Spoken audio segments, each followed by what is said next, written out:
You're scrolling at 2 a.m., looking for a reason not to hate them.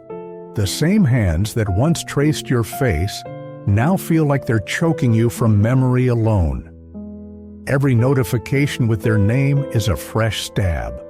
Every song is a crime scene. And the church keeps whispering that tired lullaby. Forgive, let it go. 70 times 7, as if it's a button you press, as if Jesus was talking to someone whose ribcage isn't caving in right now. You've tried. You've tried the worship playlist until it tasted like ash.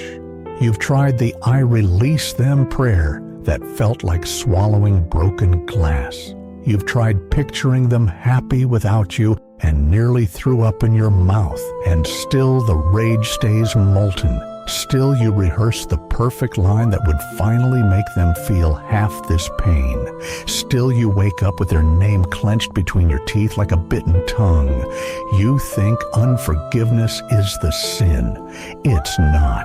The real sin is that you still believe love is supposed to shield you from being crucified. That's the lie that's killing you slowly. Let me say it crueler, because tenderness can't reach you tonight. Some people deserve your hatred. They weaponized your softness, feasted on your trust, left you bleeding on the floor while they walked away whistling. God saw every second he was in the room. He could have incinerated them with a breath. He didn't. That's what you can't forgive, not their evil. His silence. This is where most people tap out. They decide a God who watches you get slaughtered and calls it love is a monster. They walk away bleeding, convinced grace was bait and switch. Some nights I don't blame them. I've stood at that same door with my hand on the handle, coat half on, heart already gone. But a few of us, a trembling, terrified few, we stay. Not because we're holier, because we're too ruined to start a new life anywhere else. We stay like a kicked dog crawling back to the only porch it knows, and that's when he finally kneels in the dirt beside us and says the sentence no worship song dares print. I'm not asking you to forgive them for their sake. I'm asking you to forgive them for mine. Because as long as you carry the debt they owe you, they still own you. Every trigger is their fingerprint on your nervous system. Every panic attack is their victory lap. They handed you poison and you keep drinking it so you never forget. He watches you poison yourself every day and begs, "Let me carry the cup." Julian of Norwich sat in plague while everyone she loved coughed blood onto her habit. She asked to feel Christ's pain. God gave her the stigmata of the heart instead. She wrote, "He showed me our wounds and his wounds until I could not tell whose was whose." That's the exchange on offer tonight. Your wound swallowed inside his bigger one.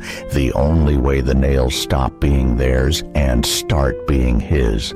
Teresa said you have to walk through the room of reptiles before you reach the center chamber. You can't kill them. You can't outrun them. You let them crawl over you while you keep walking toward him. Forgiveness is not the absence of snakes. It's keeping your eyes on his face while they bite. You will never feel like forgiving. Stop waiting for the feeling. It's not coming. Forgiveness is not a feeling. It's a death. You die to the right to be angry. You die to the fantasy that they'll wake up one day horrified. Most of them never will, and God will still love them on the other side of their denial. That used to make me furious. Now it wrecks me differently, because if he can love them at their ugliest, he can love me at mine. John of the Cross spent 9 months in a toilet closet, beaten daily by the brothers he once led in prayer. In the dark, he wrote the hottest love poetry the church ever canonized. He called it the living flame. Same fire that tortured him became the fire that kissed him. There is only one fire. So here's the terrifying freedom. You don't have to stop hurting. You just have to stop letting the hurt have the last word. You Hand him the knife they left in your back and say, "This belongs to you now. I'm not strong enough to pull it out, but I'm weak enough to stop twisting it." And in that moment, something dies and something is born at the same time. The rage doesn't vanish. It just changes ownership. It becomes a coal placed in the only hand that can hold it without being consumed. And suddenly you are free, not fixed, not happy, free. Free to love them from a distance that can't be weaponized. Free to pray for them and mean it without vomiting. Free to see them years later and feel the scar throb but not bleed. Free to become dangerous with mercy, because the people who have truly been forgiven don't love much. That's a lie we tell to feel better. The people who have truly been forgiven love like crucifixion. They love with nails still in their hands. They love with a spear hole in their side. They love like someone who should have hated the world and instead opened his arms wider. That's what forgiveness looks like. Jesus looking down at the soldiers gambling for his clothes and saying, "Father, forgive them. They have no idea what they're doing." That's not excusing them. That's exposing them. Your evil is so profound you can't even see it. Only love this big survives the truth about you. And he looks at you clutching your righteous anger like a blanket and says the same thing. They don't know. You don't know. Let me love you both anyway. So tonight, if you're ready to stop surviving on poison, hand him the cup. Say the scariest prayer you'll ever pray. I forgive them, not because they deserve it, because you deserve all of me, even the parts they broke. And when you do, the room will shift. The snakes will still be there, but you'll feel his hand slip into yours in the dark. And for the first time in years, the wound will stop screaming their name and start whispering his. Stay there. Stay until the fire that tortured you becomes the fire that keeps you warm. Stay until you can say, tears cutting tracks through the dirt on your face, "I have been loved at my most unforgiving. Therefore, I will love at my most unforgiven." That's the resurrection no one posts about. Not the reversal of the wrong, the redemption of it. The day the knife they left in you becomes the key that unlocks someone else's prison.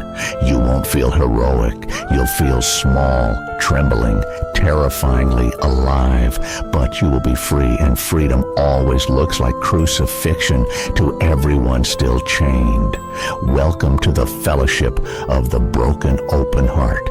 We're not the ones who never got hurt. We're the ones who let the hurt become a doorway. We're walking proof that love wins by losing everything and still refusing to shard others. Stay soft. The world is desperate for people who have been shattered and chose tenderness anyway. I'm not going anywhere. When you're ready to hand over the cup, I'll be right here in the dark with you. We'll do this terrified, trembling thing together, one yes at a time.